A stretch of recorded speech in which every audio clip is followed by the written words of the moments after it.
आज बात कर लेते हैं करेक्ट फॉर्म वर्ब के पार्ट 7 की। 6 पार्ट में आपको करवा चुका हूं, आज लेके आया हूं पार्ट नंबर 7, रूल 11, रूल 12। इसके बाद आपको मैं एक रूल और कराऊंगा, रूल नंबर 13। देखिए क्या लिखा हुआ है। किसी सेंटेंस में समय से पहले, यानी कि ये तो आपको अच्छी तरह से पता है कि जब भी कोई सेंटेंस होता है टाइमिंग का, तो उसमें सिंस या फॉर या ऑल आता है। लेकिन अगर इस प्रकार के कोई दो सेंटेंस आपको दे रखे होंगे, एक सेंटेंस में आपका सिंस फॉर ऑल आया है, कब आया है? टाइमिंग से पहले, समय से पहले। देखो ये बात नोट रखनी है, समय से पहले, समय से पहले सिंस फॉर या ऑल आया है। लेकिन इसके साथ जो सेकंड वाक्य है वो आपका प्रेजेंट टेंस में।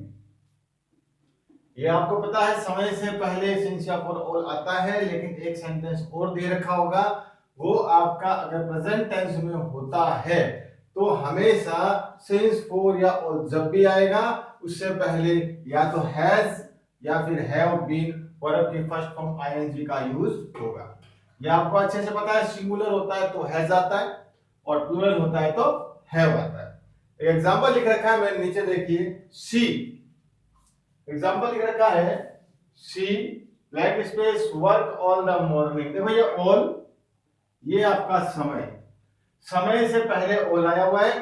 लेकिन सेकंड नंबर जो सेंटेंस है, यहां से कोमा करके सेकंड सेंटेंस शुरू होता है, बट आई थिंक, ये देखिए आपका प्रेजेंट है, हैज नॉट। ये सेंटेंस आपका प्रेजेंट में, यानी कि सेकंड जो टेंस है वो आपका प्रेजेंट में है, तो इट मींस यहां पे हैज हैव बीन वर्ब के फर्स्ट फॉर्म आईएनजी का यूज होगा। तो सी सिंगुलर है, इसलिए यहां आ जाएगा हैज बीन वर्किंग। ये तो बात हुई रूल नंबर 11 की। ऐसा क्या ऐसा रूल नंबर 12 है, बिल्कुल यही बातें लिख रखी है।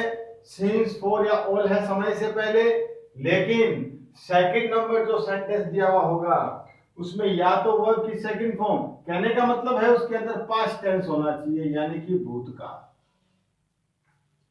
पास्ट टेंस अगर होगा तो उसमें हैड बीन वर्ब की फर्स्ट फॉर्म आईएनजी का यूज होगा।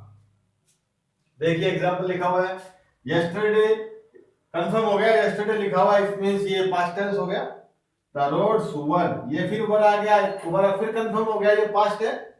अब देखिए नाइट समय है, समय से पहले ऑल आया हुआ है, तो ब्रैकेट जो होगा उसमें आपका अकॉर्डिंग टू फॉर्मूला क्या आ जाएगा? Had been raining. फॉर्मूला क्या कहता है? समय से पहले सिंस या फॉर ऑल हो, टेंस प्रेजेंट में हो, तो फिल द ब्लैंक्स में हैज हैव बीन आईएनजी। अगर समय से पहले सिंस फॉर या ऑल हो और दूसरा सेंटेंस आपका पास्ट में हो तो आएगा had been ING. Had been verb की फर्स्ट फॉर्म आईएनजी। बात कर लेते हैं रूल नंबर 13। रूल नंबर 13 क्या कहता है? दो सेंटेंस दिए हुए रहते हैं एक साथ, दो सेंटेंस, दो वाक्य एक साथ दिए हुए रहेंगे, लेकिन दोनों वाक्यों के बीच में किसका यूज होगा? सिंस का। दो वाक्य दिए हुए रहेंगे, दो वाक्य, और दो वाक्यों के बीच में सिंस का प्रयोग होगा, सिंस लगा हुआ रहेगा। तो उसका एक बात तो कंफर्म है कि जब भी सिंस होगा तो सिंस से पहले का जो पार्ट होगा, यानी कि एक सिंस से पहले का पार्ट होगा और एक आपके सिंस के बाद का पार्ट होगा। दो सेंटेंस दे रखे होंगे तो सिंस आपका हमेशा बीच में आएगा। तो फर्स्ट पार्ट में हैज बीन आईएनजी और सेकंड पार्ट में सेकंड फॉर्म, यानी कि हैज बीन, यानी कि सिंस आ रखा है सेंटेंस में तो सिंस से पहले हैज बीन प्लस वर्ब की फर्स्ट फॉर्म आईएनजी, और सिंस के बाद में हमेशा आती है आपकी वर्ब की सेकंड फॉर्म। कारण है, दो सेंटेंस जब भी आते हैं तो उनके बीच में हमेशा सिंस आता है, सिंस यानी चूंकि। इस प्रकार के जो सेंटेंस होते हैं उनमें ना तो आपका फॉर का यूज होता है और ना ही आपके ऑल का यूज होता है, इन दोनों का भी यूज बिल्कुल नहीं होता। दो वाक्य आए हैं, दोनों के बीच में सिंस है, सिंस से पहले हैज बीन, सिंस के बाद में वर्ब की सेकंड फॉर्म। एग्जांपल देख लेते हैं, सेंटेंस है आपका सी ब्लैंक स्पेस ब्रैकेट में है स्लिप,